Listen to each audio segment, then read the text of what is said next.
Struggle की हर कहानी में कहीं न कहीं एक सफलता की कहानी और उसकी मिसाल छुपी होती है।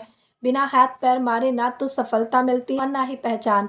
यह बात आम जिंदगी में ही नहीं बल्कि बॉलीवुड में भी एकदम फिट बैठती है। बल्कि बॉलीवुड में तो किसी एक्टर के स्ट्रगल को उसे मापने का पैमाना ही मान लिया जाता है। अपने स्ट्रगल के दौर को छोड़कर अगर कोई चेहरा पहचान बना ले और नाम कमा ले तब भी वह स्ट्रगल और स्ट्रगलर का टैग पीछा नहीं छोड़ता। कुछ ऐसा ही अन्नू कपूर के साथ भी रहा। एक्टर अन्नू कपूर को बॉलीवुड में 40 साल हो चुके हैं। 4 दशक लंबे करियर में उन्होंने एक से बढ़कर एक दमदार किरदार निभाए और नेशनल अवार्ड समेत कई सम्मान जीते, लेकिन कभी उन्हें भी काफ़ी स्ट्रगल करना पड़ा था। जानिए कि कैसे चाय और खाने पीने की दुकान चलाने वाला आम आदमी एक हीरो बना। अन्नू कपूर आईएएस अफसर बनना चाहते थे, लेकिन उनकी किस्मत में कुछ और लिखा था। पढ़ाई लिखाई खत्म करने के बाद अन्नू कपूर मुंबई आ गए। अन्नू कपूर को एक्टिंग का चस्का था। इसी चस्के के कारण अन्नू कपूर ने फिल्मों में अपनी किस्मत आजमाने का फैसला किया। अन्नू कपूर ने एक बार कहा था, दुख बांटने से दिल हल्का हो जाता है और सच बांटने से हौसले और बुलंद हो जाते हैं। अन्नू कपूर आज भी इस बात पर अमल करते हैं।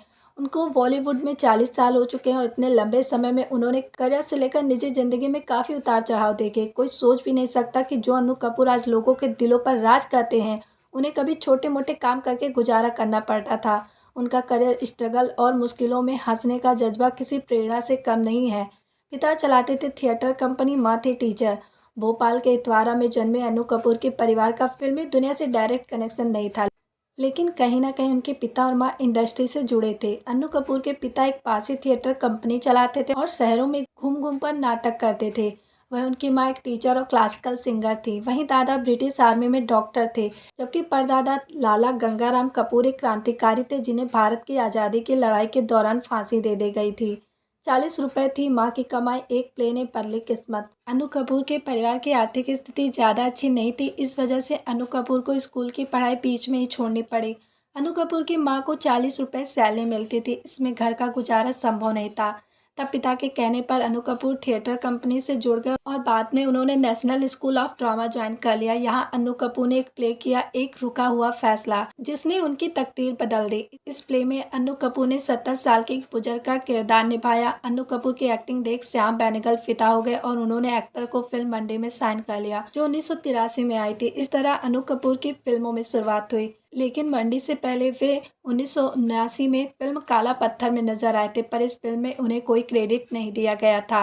अन्नू कपूर को ऐसे मिली पॉपुलैरिटी। इसके बाद उन्होंने कई फिल्में की जिसमें अर्जुन, चमेली की सारी, तेजाब, बेताब और मशाल जैसी फिल्में शामिल हैं।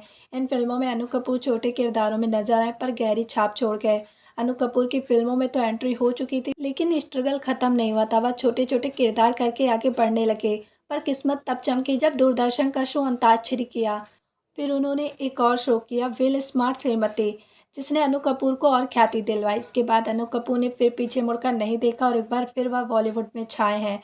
विक्की डोनर और ड्रीम गर्ल जैसी फिल्मों में अन्नू कपूर को काफ़ी सराहा गया। विक्की डोनर के लिए उन्हें बेस्ट सपोर्टिंग एक्टर का नेशनल अवार्ड मिला। वहीं अभय के लिए उन्होंने बेस्ट डायरेक्टर का नेशनल अवार्ड जीता। चाय और खाने पीने की दुकान, लेकिन फिल्मों में आने से पहले अन्नू कपूर ने काफ़ी स्ट्रगल किया है। हिंदुस्तान टाइम्स को दिए इंटरव्यू में उन्होंने एक बार बताया था कि गुजारे के लिए उन्होंने चाय की दुकान चलाई और फिर फ्राइड फूड का स्टॉल भी लगाते थे। अन्नू कपूर ने कहा था कि मुश्किलें उनकी ज़िंदगी में कोई नई बात नहीं थी। शायद यही वजह रही कि जब तक उन्होंने बॉलीवुड में एंट्री की, वह स्ट्रगल का असली मतलब समझ चुके थे।